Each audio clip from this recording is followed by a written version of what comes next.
What kind of a wife are you?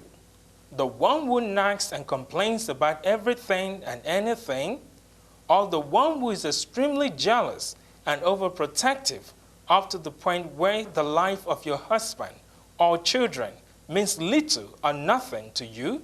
A woman so selfish who for personal gratification will take another person's life.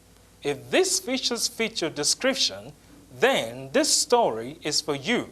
But be warned, because on our Crime Scene segment, we bring to you the story of Mrs. Beatrice Sefiu, who allegedly killed her husband by beating him with acid as a result of a misunderstanding that ensued between them. Sit back, watch, and listen as she narrates a story. Tell us your name. Beatrice Sefiu. How old are you? 41. Tell us the name of your husband. Mr. Toyin Sefiu. How many children do you have? 5. How many boys, how many girls? 2 girls, 3 boys.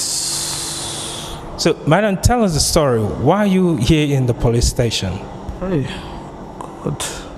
I was here because I had a fight with my husband.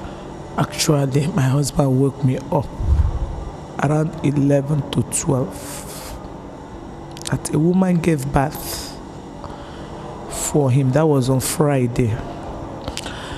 And Saturday is the naming. So I said, hey, you said you don't have money. You changed my children from a better school that they are going to another school because you said you don't have money. Now you still have all the guts to go and be pregnanting people outside again. From there, he got annoyed and started shouting, I'm a man of my caliber. You cannot tell me how to run my home. I've told you when I'm talking, you are talking, I will give you mark. Immediately he dashed to the kitchen.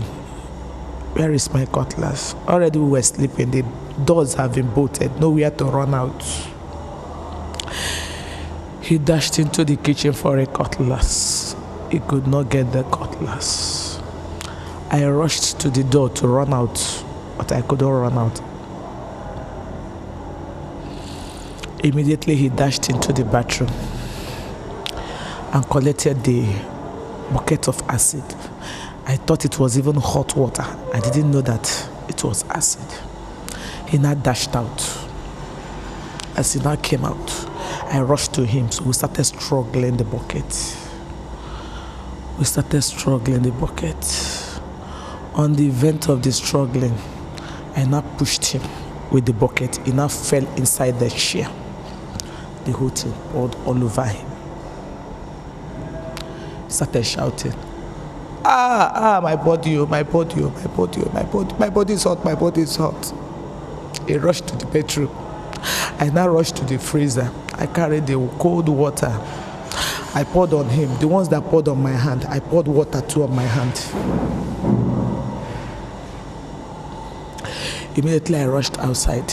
I looked for the key. Under where the television is, there's a stand for television. I took the key. I opened the door. I dashed to the gate. I opened out of the gate. I ran out to go and call people. When they now came, they helped me. We put him inside their car to the hospital. We got to the first hospital, they rejected him. The second one, they rejected him. We now went to Badagry General Hospital. On our way to General Hospital, Badagry. We got there. I explained this one. They said I should not say this to you, that if not, they will not attend to us at Ikeja General Hospital. So they now wrote a statement for us and directed us to Ikeja General Hospital. On our way to Ikeja General Hospital, in between Alakija and Oluti, he gave up. Madam, This quarrel that you had with your husband, was it the first major quarrel you were having before? Yes. Yes. What was the past reason for the past quarrel before this? To have minor quarrels in the past. We used to have minor quarrels because my husband, he's a graduate in biochemistry. I'm a graduate in economics, the same university, Ibadan. So what happened was that I was working in Nestle Foods. My husband was not working. So if I go to work, I said, everybody in the company has you. I will come back, he will be accusing me of, hey, Jesus. That was the little one we had. Yes. Now, the acid that was in the house, how come that such quantity of acid was in the house that he... Yes, we have trucks, trailer trucks. He used to buy it and bring it. We used to keep it in the visitor's bedroom. It's just like fuel for the generator and fuel for my own car. He used to buy, so whenever there's no fuel in the generator, we pour it. But if I don't have fuel in my car too, I do use it. I will use hose to connect it to my own car. So he used to bring it. They use it in the battery of his trailers. Now, you talked about your husband impregnating a woman outside. Was that the first time he ever told you such a story? So why did you take it up as an offense against him? Oh, my brother, my husband loves me so much. He said before he would have any other woman to compete with me, that the woman must be more beautiful than me, that the woman must be satisfying him in love before he can have anybody to compete with me. That what will make him go out to have any other woman. So when the news came, I couldn't believe it. I couldn't believe it. I did not even hear that the woman is pregnant. It's just that she has given birth, and Saturday is the naming. That is what I had. Now, have you ever had a reason to suspect your husband in the past of going out with other women? Yes. Can you give some instances? No, I can't talk much. But how long have you been married with your husband? 1989. It was alleged that you carried the acid to pour on your husband. Never. Okay, you also mentioned that in the course of the struggle that you had acid poured on you. Can you show the place?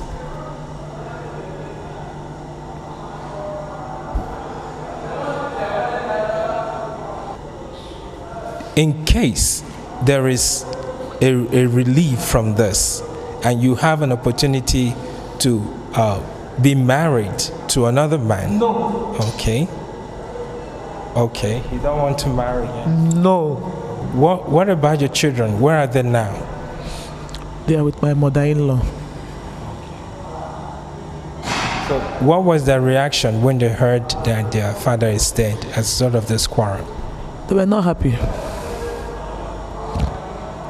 Has anyone come to visit you in this police station ever since? They have not come. They have not. It's my sisters that are coming. How about your husband's family members? No. No, not even his friends. Has anyone at home in the village been informed about this incident? Yes, my mother's sister, even my mother too. My mother came when I was detained at Agbara police station. Were any of your children at home when this incident occurred in the night? No, they were sleeping. You see, because I make sure they go to bed by 8 because they have to go to school the next morning. So whatever they are doing, because we have so many games in the house. We have this, what do they call it? This one that they use, this thing, that they press. PlayStation. We have it, we have DSTV, we have High TV. So if I don't chase them in, they will stay there till daybreak. So 8 o'clock, whatever you are doing, go to bed. Having misunderstanding with your husband on that fateful night, did they hear the noise or were they fast asleep? I don't know, because they were sleeping in their room, and while we were in the parlor, they were sleeping in my room. Madam, were you really in love with your husband? Oh my God, I love my husband so much. I love him. It was out of love I married him. And he gave you everything? Everything I need, he gave it to me. There is nothing I lack. Nothing. I'm tired. I'm just managing because of my children. If I remember then, I would say, let me hold my strength. But I'm getting tired. I'm getting worn out. Honestly, I don't know what to do. Okay. Now, with what has happened to your husband, he's dead because of this argument, how do you feel about the whole thing? Bad. Very, very bad. Very, very bad. And they buried him yesterday. Now, what would you advise anybody or any woman that may have a problem, or this kind of problem with a husband? What would you advise such a woman to do? Yes. If any woman should have this kind of my problem, I will advise the person, instead of going through torturing and sell, it's better the woman pack her things and go.